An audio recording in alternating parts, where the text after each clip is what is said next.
আমরা পুলিশ সংস্কার কমিশনে 11 জন সদস্য, আমরা মানে 10 জন সদস্য এবং আমি 11 জন মিলে আমরা কাজ শুরু করেছিলাম। এবং আমাদের মূল এই যে কমিশন গঠন করা হয়েছিল সংস্কার কমিশন, এটার প্রেক্ষাপট আপনারা সবাই জানেন, আমি আর রিপিট করতে চাই না।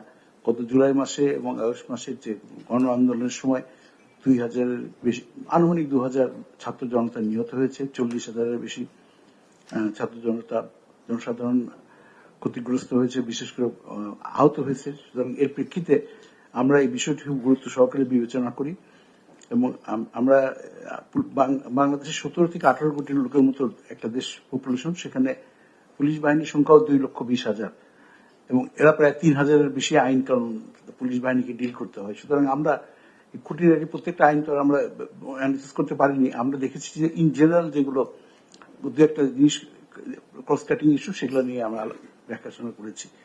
তো প্রাথমিকভাবে আমরা চেষ্টা করেছিলাম যে আইন কানুন যেগুলো আমাদের আছে, যেগুলো জনসাধারণের জন্য প্রয়োগ করতে গেলে জনসাধারণের কষ্ট লাঘব হবে, এই ধরনের আইন আমরা, তো এগুলোকে আমরা সুপারিশমালা দিয়েছি, তৈরি করেছি। এখানে 3টি ভাগ করেছি, একটা অবিলম্বে বাস্তবায়নযোগ্য, তারপর হলো মধ্যমেয়াদী, একটা দীর্ঘমেয়াদী। মূলত দীর্ঘমেয়াদী যেগুলো, সেগুলো হয়তো আর্থিক ব্যাপার জড়িত বা কোনো কোনো ক্ষেত্রে হয়তো আইনও পরিবর্তন করতে হতে পারে, সেরকম সুপারিশ আমরা করেছি। কিন্তু প্রাথমিকভাবে যেটা অবিলম্বে বাস্তবায়নযোগ্য, এরকম কয়েকটা আমরা আইডেন্টিফাই করেছি। যেমন আপনারা জানেন যে চাকরি প্রার্থীদেরকে পুলিশ ভেরিফিকেশন করতে হয়, যেটার ক্ষেত্রে খুব এটা ইজি করা সম্ভব, কারণ এখন ন্যাশনাল আইডি কার্ড হয়েছে। এছাড়া চাকরি প্রার্থীদের আত্মীয় স্বজন রাজনীতি করে কিনা এটা দেখা হতো।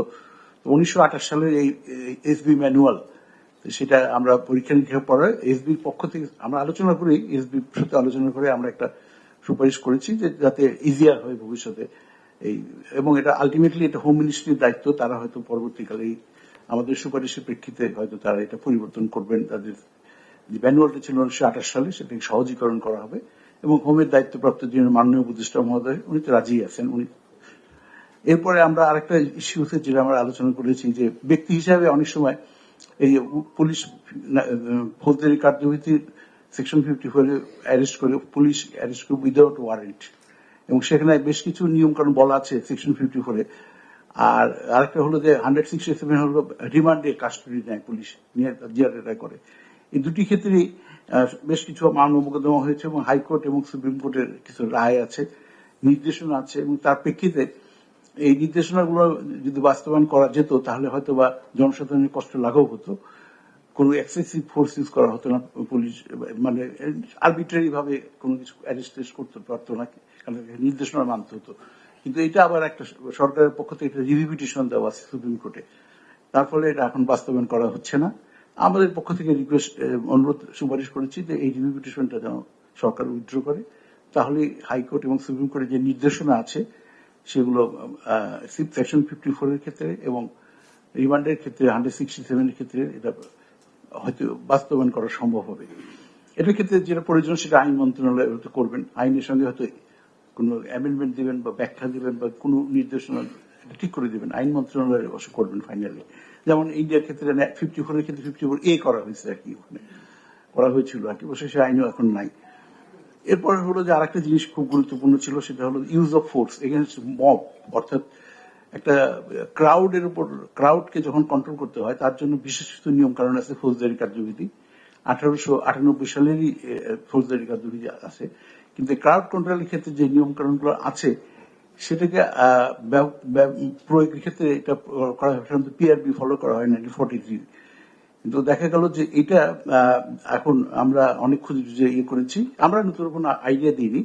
এটা হলো যে আমাদের বাংলাদেশের পুলিশ যখন জাতিসংঘের অধীনে শান্তিরক্ষী বাহিনী হিসেবে কাজ করতে যান, আফ্রিকা এবং ইউরোপের বিভিন্ন দেশে তারা মিলে কাজ করেন, এবং জাতিসংঘ থেকে কিছু মডেল দেওয়া হয়েছে, কিছু নির্দেশনা আছে, সেই নির্দেশনা হিসেবে তারা কাজ করেন। তো আমরা বেস্ট প্র্যাকটিস হিসেবে আমরা ইউরোপের মডেলটাই আমরা ফলো করতে বলেছি, এবং সে ব্যাপারে আমরা একটা মোটামুটি পুলিশ ডিপার্টমেন্টের পক্ষ থেকে ডিটেইল একটা গাইডলাইন তৈরি করে দেওয়া হয়েছে, অর্থাৎ ইউজ অফ ফোর্স 5টা স্তরে হবে এবং কিভাবে এই ক্রাউডের এগেইনস্টে, মূলত বেআইনি একটা সমাবেশ, শোভাযাত্রা বা ছত্রভঙ্গ করতে গেলে যে শক্তি প্রয়োগ করা হয়, এই শক্তি প্রয়োগটার এই পরিষ্কার ভাবে ক্রাউডের ক্ষেত্রে প্রয়োগ করার ক্ষেত্রে কি কি করতে হবে, জাতিসংঘের নির্দেশনা মেনে 5টা ধাপ আছে এবং এই ধাপে ব্যবহার করলে হয়তো ভবিষ্যতেও যদি কোনো ঘটনা ঘটে তাহলে আমাদের প্রাণহীন হবে না। এটাই মূলত আমাদের ইয়ে ছিল। আরো অনেকগুলো ইস্যু ছিল, যেমন আইনের ক্ষেত্রে শুধু সংক্ষেপে বলি, আমরা আইডেন্টিফাই হচ্ছে 22টা আইন। এই 22টা আইনের হয় সংশোধন বা পরিমার্জন বা ইভেন কোন ক্ষেত্রে রিপ্লেস করতে হবে। হ্যাঁ, সেটা আমরা বলে দিচ্ছি 22টা আইনের কোন কোন সেকশনের ক্ষেত্রে আমাদের আপত্তি আছে, মানে বললে সুপারিশ করেছি আমরা, অনেক দীর্ঘ লিস্ট আছে। এছাড়া পুলিশের জন্য আরো এই যেমন মহিলা পুলিশের জন্য আমরা একটা ব্যবস্থা করতে চাচ্ছি যে প্রত্যেকটা থানাতে যেন মহিলাদের জন্য একটা ডেস্ক থাকে, সেখানে 24 ঘন্টার জন্য মহিলা একজন সাব ইন্সপেক্টর থাকেন, একজন এএসআই থাকেন, সাবস্টেশন কনস্টেবল থাকেন, যাতে মহিলা যিনি আসামি তাকে যখন হাজতে রাখা হয় তাকে জেরা করা বা বিভিন্ন তাকে দেখাশোনা করা, কোর্টে আনা নেওয়া করা, জেলখানায় আনা নেওয়া করা। প্লাস আর একটা ইস্যু আছে হলো যে মহিলা যদি কোনো অভিযোগকারী আসে শিশুদের ক্ষেত্রে, এই কারণে আমরা সুপারিশ করেছি। আশা করি যে এটা সরকারের বাস্তবায়ন করবে, হয়তো দীর্ঘ সময় লাগবে, তবে এটা বাস্তবায়নযোগ্য আর কি। আপাতত ধন্যবাদ।